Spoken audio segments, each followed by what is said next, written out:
ground rod is still required. According to the National Electrical Code, a grounding electrode system must be installed at each building or structure to provide a low impedance path to ground for electrical faults. This system typically consists of a ground rod, which is driven into the earth, and a grounding electrode conductor, which connects the ground rod to the electrical system. In a subpanel that is supplied by underground feeder or off cable, the bare ground wire from the cable is connected to the grounding electrode conductor and to the bonded grounding bus in the subpanel. All other grounding conductors in the subpanel, such as the grounding wires from the branch circuits, are also connected to the bonded grounding bus. The neutral wire from the UF cable is connected to the unbonded neutral bus in the subpanel. All other neutral conductors in the subpanel are also connected to the unbonded neutral bus. The ground rod is connected to the bonded grounding bus in the subpanel. This ensures that there is a low impedance path to ground for electrical faults. The grounding electrode system is a critical safety component of any electrical system. It provides a path for fault current to flow back to the source, which helps to protect people and property from electrical shock and fire. The National Electrical Code, or NEC, specifies the requirements for grounding electrode systems. These requirements are designed to ensure that the system is effective in providing a low impedance path to ground. The NEC requires that a grounding electrode system be installed at each building or structure. The system must consist of one or more grounding electrodes. The most common type of grounding electrode is a ground rod. Ground rods are typically made of copper or steel and are driven into the earth to a depth of at least 8 feet. The NEC also allows the use of other types of grounding electrodes, such as metal underground water pipes, metal building frames, and concrete encased electrodes.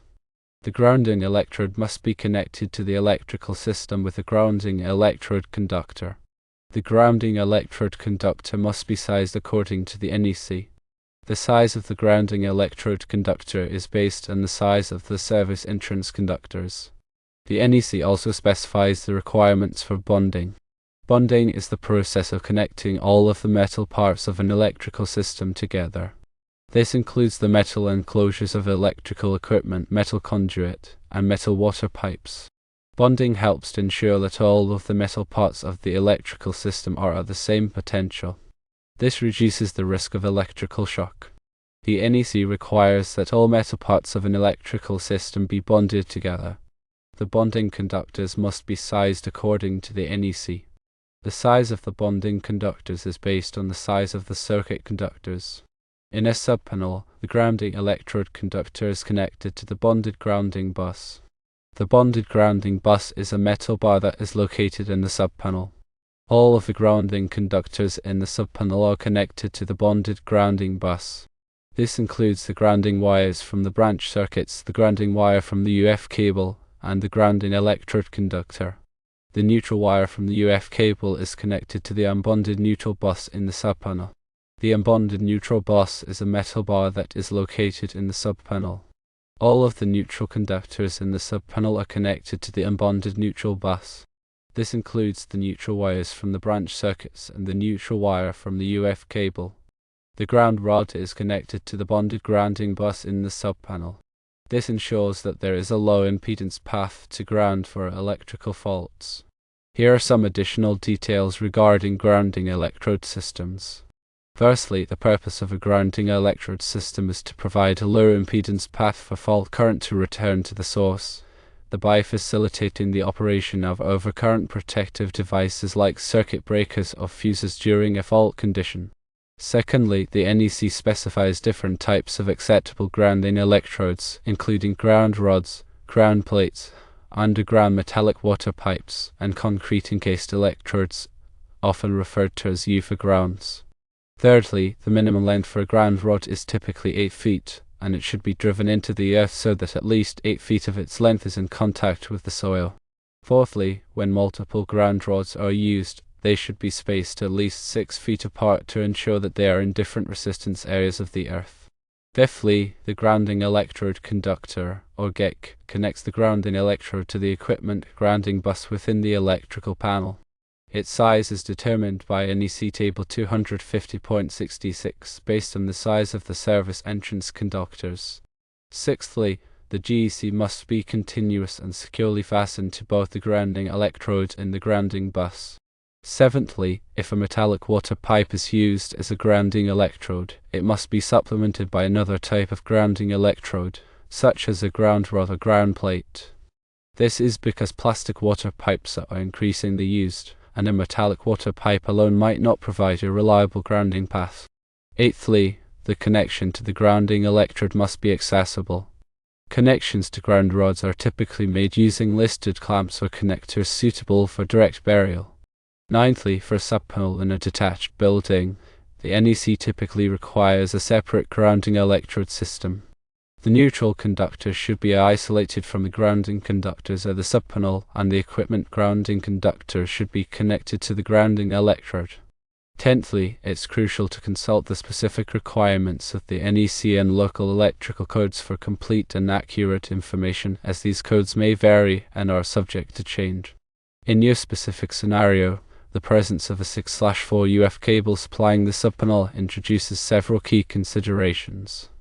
Firstly, the 6/4 UF cable contains 4 conductors, 2 hot conductors, 1 neutral conductor, and 1 equipment grounding conductor. Secondly, the equipment grounding conductor, which is the bare wire, is used to connect the metal enclosures of electrical equipment to the grounding system, providing a low impedance path for fault current. Thirdly, at the main panel, the neutral and grounding conductors are bonded together. This means they are connected to the same bus bar. Fourthly, at the subpanel, the NEC requires that the neutral and grounding conductors be kept separate. This means that the neutral conductor should be connected to an isolated neutral bus bar, and the grounding conductor should be connected to a separate grounding bus bar. Fifthly, the grounding bus bar and the subpanel should be bonded to the metal enclosure of the subpanel. This ensures that the enclosure is at the same potential as the grounding system. Sixthly, the grounding electrode conductor, which connects to the ground rod, should also be connected to the grounding bus bar in the subpanel. Seventhly, all equipment grounding conductors from branch circuits originating in the subpanel should be connected to the grounding bus bar. Eighthly, the purpose of separating the neutral and grounding conductors at the subpanel is to prevent neutral current from flowing on the grounding conductors. This can help to reduce electrical noise and improve the performance of sensitive electronic equipment. Ninthly, it's essential to use the correct size of conductors and connectors for all grounding connections.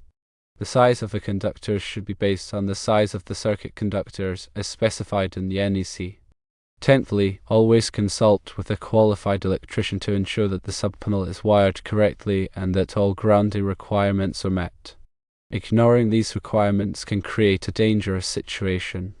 Grounding is a critical aspect of electrical safety, protecting individuals from electrical shock and preventing damage to equipment. In the context of a subpanel supplied by UF cable, ensuring proper grounding practices is paramount. Here's a comprehensive breakdown of the essential considerations. Firstly, the primary objective of grounding is to provide a low impedance path for fault current to return to the source, enabling the rapid operation of overcurrent protection devices such as circuit breakers or fuses.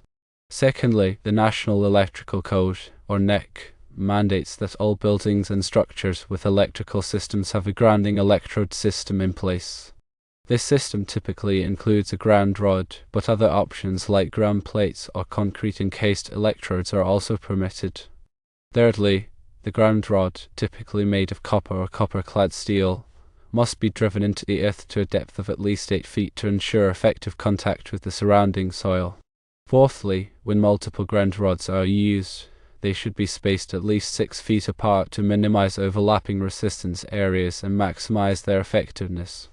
Fifthly, the grounding electrode conductor, or GEC, serves as the crucial link between the grounding electrode and the grounding busbar within the electrical panel or subpanel.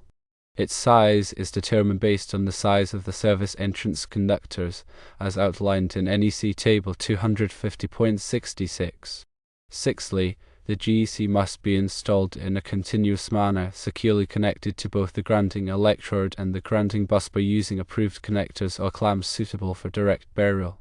Seventhly, if a metallic water pipe is utilized as a grounding electrode, it must be supplemented by an additional grounding electrode, such as a ground rod or ground plate, to ensure a reliable grounding path, especially in areas where plastic water pipes are prevalent.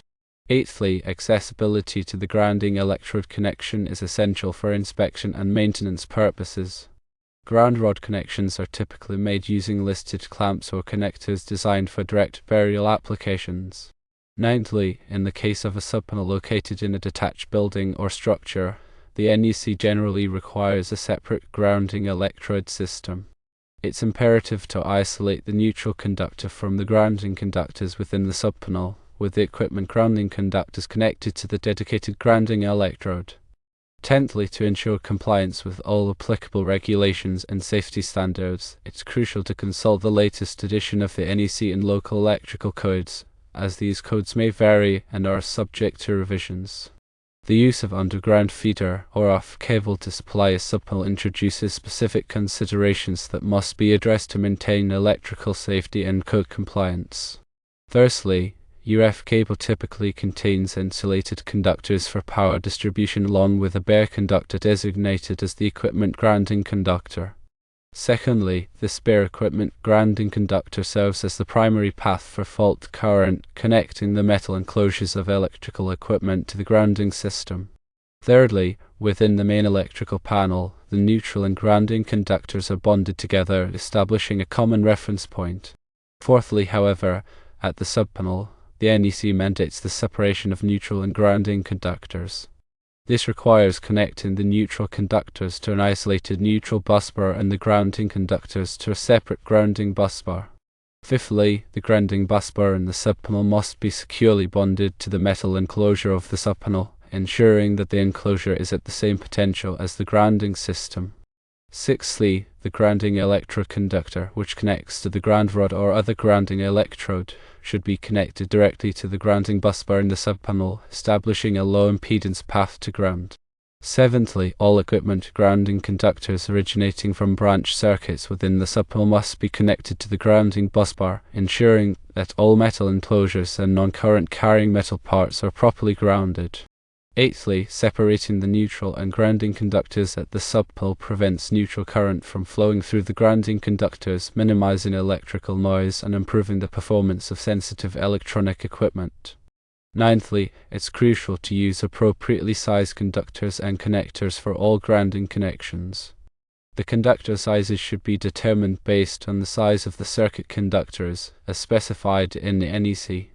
Tenthly, engaging a qualified electrician is essential to ensure that the subpanel is wired correctly and that all grounding requirements are met, ensuring the safety and reliability of the electrical system. When installing a subpanel, particularly one supplied by UF cable, understanding the nuances of grounding and bonding is paramount for ensuring safety and code compliance. Here is a further elaborated explanation, taking into account various factors. Firstly, the grounding system serves as a critical safety net, providing a low impedance path for fault current to return to the source and activate overcurrent protection devices such as circuit breakers or fuses in the event of a fault condition. Secondly, according to the NEC, a grounding electrode system must be installed at each building or structure that has an electrical system. This system can include a ground rod, ground plate, underground metallic water pipe, or a concrete encased electrode, also known as a UFA ground.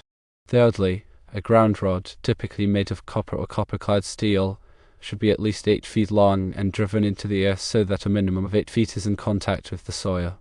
This ensures effective grounding. Fourthly, if multiple ground rods are used, they should be spaced at least 6 feet apart to avoid overlapping resistance areas, maximizing their individual effectiveness in dissipating fault current. Fifthly, the grounding electrode conductor, or GEC, acts as the critical link between the grounding electrode and the grounding bus within the electrical panel or subpanel. Its size is determined by NEC Table 250.66, based on the size of the service entrance conductors. Sixthly, the GEC must be continuous, without any splices, and securely fastened to both the grounding electrode and the grounding bus using approved connectors or clamps that are suitable for direct burial. Seventhly, If a metallic water pipe is used as a grounding electrode, it must be supplemented by another type of grounding electrode, such as a ground rod or ground plate, to ensure a reliable grounding path, especially considering the increasing use of plastic water pipes in modern construction. Eighthly, it's essential to ensure that the connection to the grounding electrode is accessible for inspection and maintenance. Round rod connections are typically made using listed clamps or connectors designed for direct burial applications, ensuring long-term reliability. Ninthly, for subpanels in detached buildings or structures, the NEC generally requires a separate grounding electrode system. The neutral conductor must be isolated from the grounding conductors at the subpanel, and the equipment grounding conductors should be connected to the grounding electrode system. Tenthly, compliance with the NEC and local electrical codes is paramount. It's crucial to consult the latest edition of the NEC and local regulations, as these codes may vary and are subject to change, ensuring that the electrical installation meets all applicable safety standards. When a subpanel is supplied by UF cable, it's essential to consider the specific requirements and best practices to ensure a safe and code-compliant installation. Firstly, UF cable typically includes insulated conductors for power distribution, along with a bare conductor designated as the equipment grounding conductor. Secondly, the equipment grounding conductor provides a low impedance path for fault current, connecting the metal enclosures of electrical equipment to the grounding system. Thirdly, in the main electrical panel, the neutral and grounding conductors are bonded together, establishing a common reference point. Fourthly, however, at the subpanel, the NEC requires the separation of neutral and grounding conductors. The neutral conductor should be connected to an isolated neutral busbar, while the grounding conductor should be connected to a separate grounding busbar.